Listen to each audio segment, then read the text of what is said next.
Okay, hi everyone. So today let's discuss one interesting problem. So it says an aluminum sphere is dipped into water at 10 degrees Celsius. If the temperature is increased, the force of buoyancy. Fine. So देखो इस तरह से हमारे पास let's say ये water है right and इस water के अंदर हमारे पास एक एल्यूमिनियम स्फेयर है समथिंग लाइक दिस एंड ये बाहर हमारे पास वाटर. सो आप देखो बायोन्सी फोर्स लगेगा by water on this sphere F be in the upward direction और इस एल्यूमिनियम स्फेयर का जो वेट है एम जी वो वर्टिकली डाउनवर्ड लगेगा बिकॉज ये जो एल्यूमिनियम स्फेयर है ये कम्प्लीटली डिप्ड है. इट मीन्स जो एम जी है that is greater than buoyancy force right. And अगर टेम्परेचर इंक्रीज होता है then what will happen to the buoyancy force वो हमें चेक करना है. सो आप देखो अगर ये जो एल्यूमिनियम स्फेयर ये फ्लोट करता ना कुछ इस तरह से, अगर ये फ्लोट करता देन ये क्वेश्चन काफ़ी सिंपल हो जाता बिकॉज जब ये जो एल्यूमिनियम स्फेयर है ये फ्लोट करेगा उस केस में जो इसका वेट है एम जी वो बैलेंस होगा from the buoyancy force. So buoyancy force will be simply equal to m ji.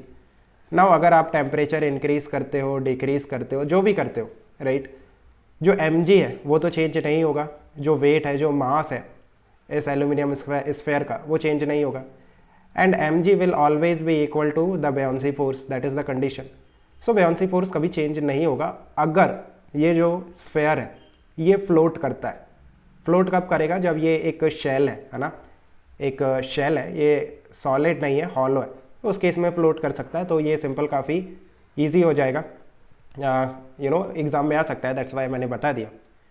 But यहाँ पे व्हाट विल हैपन, अभी देखो कि हमें एक्चुअली फाइंड आउट करना पड़ेगा because buoyancy force is lesser than m g और बायोन्सी फोर्स में हम कंपेयर नहीं कर सकते, तो फिर हमें वैल्यूज़ पुट करके सॉल्व करना पड़ेगा. So buoyancy force that is simply volume of displaced liquid, कितना लिक्विड डिस्प्लेस हुआ है, that is simply volume of the solid into density of the liquid into G, है ना, ये हमने डिस्कस किया था लिक्विड वाले चैप्टर में.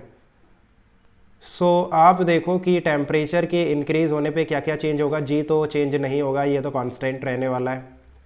डेंसिटी ऑफ लिक्विड क्या होगा, लाइक जो लिक्विड है वो एक्सपांड करेगा तो जो डेंसिटी ऑफ लिक्विड है वो डिक्रीज करेगा एंड जो वॉल्यूम ऑफ सॉलिड है वो इंक्रीज करेगा राइट.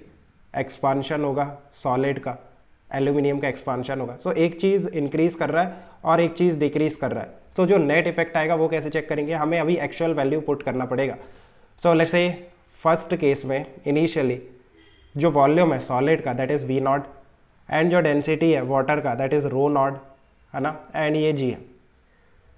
सो जब टेम्परेचर इंक्रीज होता है सो आप देखो F B final that will be V naught. Let's say जो टेम्परेचर है वो डेल्टा टी से इंक्रीज हो गया then final volume of the solid that will be V naught 1 plus gamma solid into delta T right. और यहाँ सॉलिड की जगह क्या आएगा, एल्यूमिनियम.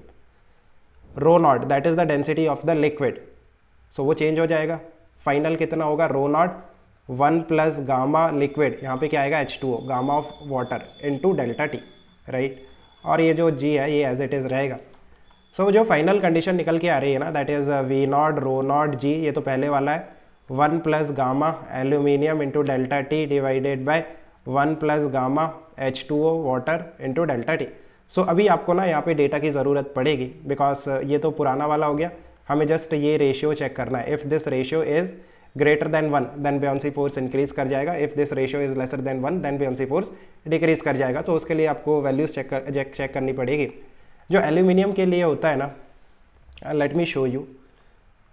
देखो एल्यूमिनियम के लिए जो होता है that is 23 into 10 raise to the power -6 और वाटर के लिए ये 210 into 10 raise to the power -6 दे रखा है. सो वाटर के लिए जो है ना वो 210 into 10 raise to the power -6 है और एल्यूमिनियम के लिए कुछ 23 into 10 raise to the power -6 है. So obviously you can see that ये जो रेशियो है ना ये कैसा आएगा, ये कम आएगा 1 से बिकॉज इसका जो डिनोमिनेटर है वो काफ़ी ज़्यादा है as compare to its numerator और डेल्टा टी काफ़ी स्मॉल है. सो फाइनल जो बायोन्सी फोर्स है वो डिक्रीज करेगा right. So I think you have understood. Let me know if you still have any confusion. Okay, इसकी working hard, best of luck, bye.